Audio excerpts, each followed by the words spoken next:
It's the word that you probably couldn't get right on Jeopardy, and I've had to practice saying for the last 4 weeks. Schismogenesis. Schismogenesis. Schismogenesis. Schismogenesis.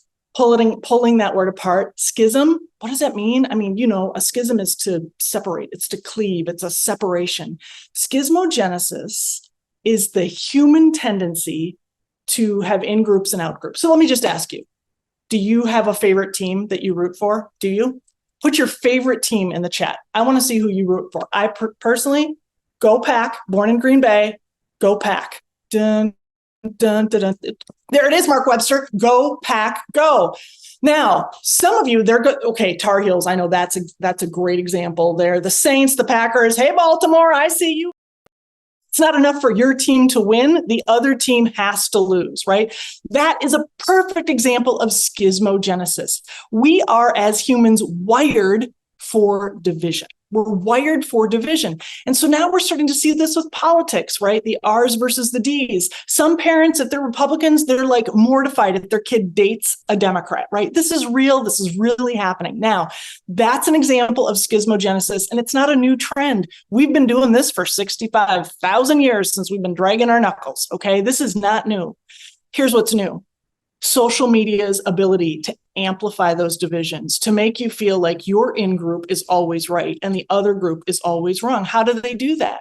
They optimize their algorithms for enragement. Enragement equals engagement. Now, you might think, oh my God, this is why cancel culture is happening. You'd be right. Oh my God, this is why using social media makes me feel sick. You'd be right. But here's what else is true. Margaret Mead was asked by a student, what's the first sign of civilization you've seen? Margaret Mead, a famous anthropologist. And she said, the first sign of civilization I ever saw was a human bone that had obviously been broken and healed. She said, in nature, animals do not help set or heal other animals' bones. Weakness, injury usually means death. Humans help each other. So even though we have this need for schismogenesis, we also have this competing need for cooperation. We have this competing need for cooperation.